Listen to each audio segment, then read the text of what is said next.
Hello and welcome to this week's Monday night conversation. My name is Annika and I'm the founder here at Mummy Made This, a company I founded in 2020 to help inspire creative play in children and to support parents in this parenting journey really that we're all on. Today I want to talk to you about getting a good night's sleep. Before I had children, I thought sleep was just one of those things that we could do. And I also thought it was something that would really not be that big a deal to teach babies and children to do. Boy, have I been wrong. That is one of the top things that I've found challenging to teach as a parent. And I don't know if that was just because my children really didn't like sleeping in their own rooms or in their own beds for a very long time, or whether that had to do with how I approach the topic, or I don't know. But I've had many sleepless nights. Maybe it's just normal, but I've certainly had my fair share of sleepless nights. So what I want to share with you today is my dilemma, I guess, of finding that happy medium between the vision of seeing my children settle into their beds peacefully and happily and securely and loving their beds, and me wanting to teach them the beauty of sleeping in your own bed and the beauty of a good night's sleep for them and for me, but for them primarily, initially certainly. And that dilemma of that vision never really in reality being that way at all. So in reality, they wouldn't want to go in their beds. They wanted to be with me or with my husband. They wanted to snuggle. They wanted to be fed to sleep. And they wanted that closeness and that connection. And I found it impossible to not give them that while they needed that. But it started to take its toll, especially when I then had two and then three very young children that all needed me. And I just continued to have really bad nights. That was really hard. And so how I was always on the lookout on that search for how do I teach them to sleep in their own beds or feel connected and secure and happy, but for us all to be able to sleep through the night. So initially when they were really little or quite little, they would just come into our big bed, and that was fine, because they were small enough, there was enough space for everybody.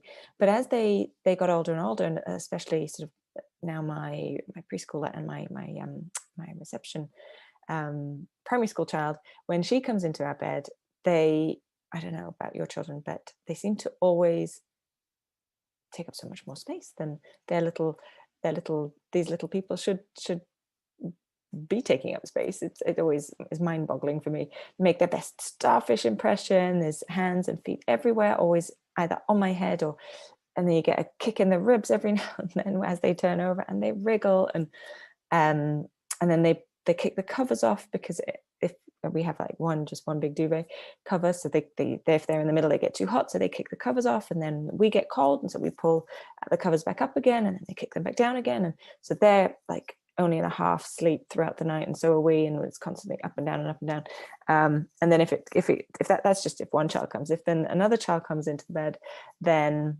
obviously there's even less space, and so sometimes it would feel like Grand Central Station, where then my husband and I would, like half asleep, wander into the children's beds, but then the kids would realize that we're not in the big bed anymore, so that they would follow us, and then that bed, the toddler bed, would get really cramped, so you'd wander back up again, and it would just be a really bad night's sleep. So what to do about it? As I said, I especially if they'd come up to the big bed after having a bad dream or just needing that extra connection, I really didn't agree with just sending them back down to bed. But at the same time, I was really struggling to sleep through the night, and everybody was getting grumpy, not just me, but the children as well. You could see it. They were struggling to focus at school and just be happy, and they'd be really short-tempered all the time. And it's one of our basic needs, I guess: good food, good sleep, lots of play, and they were not happy. So what did we do? It was based on something that a friend's mum told us about. So thank you, Mignon. It was at a family party, and she was telling me the story about her son's, our friend, and how he used to come into her or her and her husband's bedroom at night, and how she struggled with that for ages. And then she ended up putting a day bed, or I guess a single bed, a small single bed, at the bottom, at the foot of her double bed. And her son then was able to come and be with her, be close to her, or close enough to her, but have his own bed, basically. So he'd bring his duvet and his pillow in the night, and he'd just snuggle into that day bed and go straight back to sleep. And sometimes she wouldn't even realize that he'd come. And it completely transformed their sleepless nights. And he was happy because he got the closeness he needed, and she was really happy, and her husband was too, because they got to sleep through the night. So I thought, oh, well, how can we do something like this? Our bedroom is not big enough to put an extra single bed in there, or a day bed, or anything like that.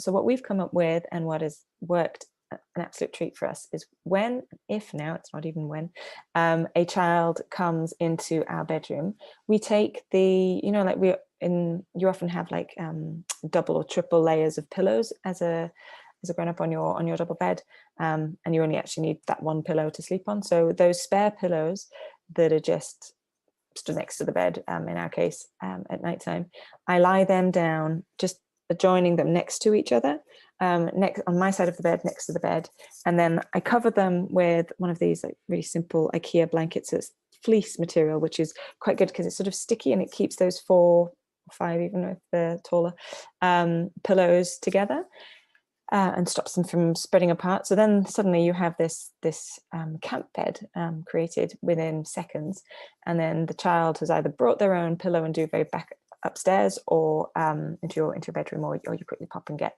their I quickly go and pop and get their pillow and duvet, and just put it on that camp bed. They snuggle into the camp bed. The camp bed is so close to my side of the bed that if they really need that closeness and they've had a bad dream, I can hold their hand for a little bit.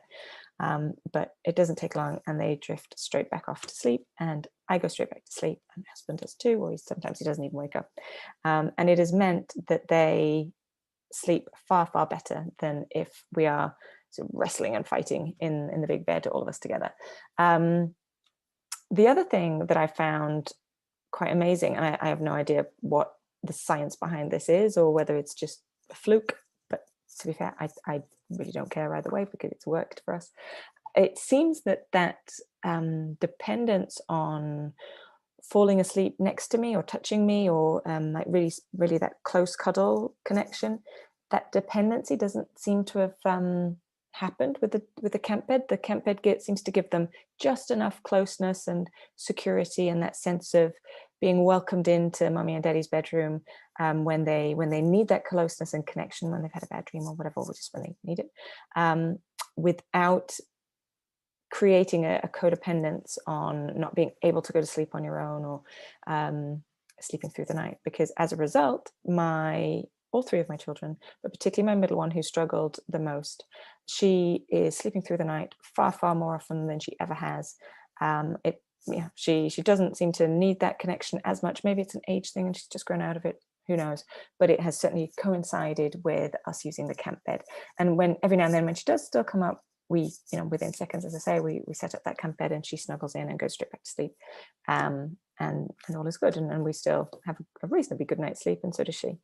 So if you are struggling with sleepless nights with your toddler, your preschooler, or maybe even your primary school child, maybe give it a try and see if it works for you as well. It took us, as I said, a few weeks to get settled into that, and to see changes in terms of better night's sleep all round, but boy, has it worked. And I absolutely love that solution, because it's meant that I don't feel I've abandoned my children. I don't feel I've sent them back into their room when I worry that they might need a cuddle or connection. They can have what they need, but I can have what I need as well, which is sleeping through the night. And everybody all round is far happier and less grumpy in our household. Anyway, that's all for me today.